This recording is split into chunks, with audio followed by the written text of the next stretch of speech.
Okie dokie, here we go. Chapter 17, The Rain Dragon. They had discovered the reason for the giant metal trap.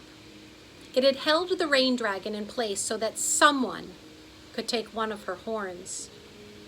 Who would hurt such a beautiful animal? Pearl's eyes filled with angry tears. A hunter, I guess, said Ben. But what kind of hunter lives in the imaginary world? Was it another person or another creature? Maybe the rain dragon's horns are valuable, just like an elephant's or a rhinoceros's. Poachers kill animals for their horns. That's just mean, said Metalmouth. That is the most horrible thing I've ever seen. I wish my Aunt Millie were here. She would put whoever did this in jail. Puzzled, Ben chewed his lower lip. Why hadn't the hunter taken both horns? Maybe it was easier to take one at a time since each horn was bigger than a refrigerator. Whoever did this might come back. The hairs on the base of his neck electrified at the thought of facing someone or something capable of such brutality. Metalmouth covered his own horns with his paws. I want to go home. Pearl started to pet his leg. It's okay, don't worry. We won't let that mean old hunter hurt you. I promise. How can she make such a promise? Ben thought. They knew nothing about the imaginary world and the creatures that lived there. But her words had seemed to put Metalmouth at ease because he lowered his paws and nodded. Feeling very sweaty, Ben took off his lab coat and laid it on the ground. Then he cupped his hands around his mouth and hollered up at the rain dragon. Who did this to you? Hello?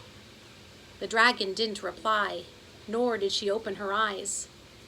She's a Chinese dragon, Pearl said. Do either of you speak Chinese? And both Ben and Metalmouth shook their heads. Another drop of green blood rolled down the dragon's face and landed near Ben's feet. She may not understand us, but we need to stop that bleeding. You're right, said Pearl, and she searched the black satchel and found an odd assortment of circular, triangular, and star-shaped bandages. Drat, none of these are big enough. Hey, what about this? Ben grabbed a bottle that he had seen earlier, the one labeled Wu's Wound Glue. This might work. Dr. Wu used that stuff on me when I stepped on a fork, Metalmouth said. Ben figured stealing the fork at the time. My toe? It's as good as new. He held out his left rear paw and wiggled the third toe. Okay, we're going to have to climb. Climb her face? Ben thought this sounded a little bit rude. Well, we're so small she probably won't even notice, said Pearl. But Metalmouth, you should probably stay down here. He's way too big. His claws might hurt her even more. I don't want to stay down here all alone. Metalmouth's ears collapsed and he wrapped his tail around himself. What if the poachers come back? Huh? What if? It struck Ben as odd that such a big creature could be so afraid, but he didn't blame Metalmouth one bit. Clearly, this poacher was ruthless and cruel. Just use your big mean voice, said Ben. You know, the one that we heard on the hospital roof. It scared me. Me too, said Pearl. Metalmouth nodded, and then he raised himself on his hind legs and unfurled his mighty wings and said, You mean this voice? His eyes flashed and a flame shot out of his mouth. Even though Ben knew it was all an act, a jolt of fear ran down his legs. Metalmouth sat back down and smiled. Like that? Huh? Like that? Yeah, Ben said with amazement. Just like that. Pearl took off her lab coat and tied it around her waist. After a boost from Metalmouth, Ben and Pearl stood on the rain dragon's upper lip, right next to her snout. Ben had expected steam to seep out of the cave-sized nostrils, but her breath was cool. It felt like air conditioning. Ben raised his arms and let it waft over his body. Pearl sighed. Oh, that feels so good, she said. The skin between the nostrils was creased, so it formed little steps. They walked up to the nose and then stood on its crest, looking at its forehead. Luckily, the slope was gradual and the terrain remained rutted, making it easy to grip, even for Pearl's pink slippers. The rain dragon's eyes were still closed, each eyelash as thick as a rope. We are walking on a dragon's face, Pearl said. I bet you could never make up a story this good.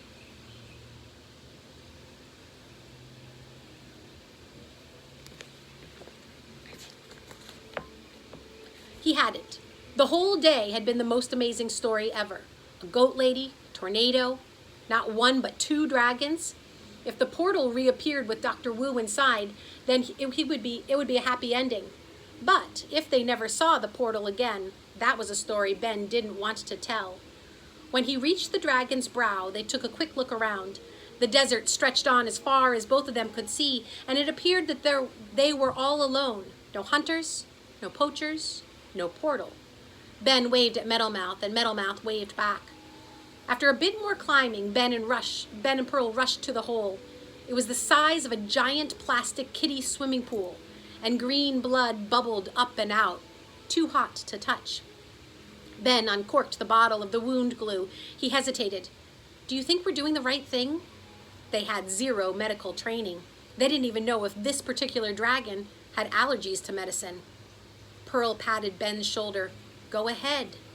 Metalmouth said it worked for him. Ben held out his arms and poured until the bottle was empty. The green puddle sizzled and popped, and then stopped moving.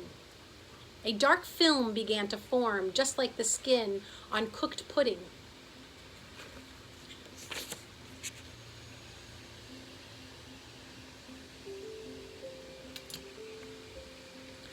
And in a matter of seconds, the wound had sealed and the bleeding had stopped. Yay! Pearl cheered. She hugged Ben. I knew we could do it! Ben smiled. Yes, they had done it. His face flushed with pride.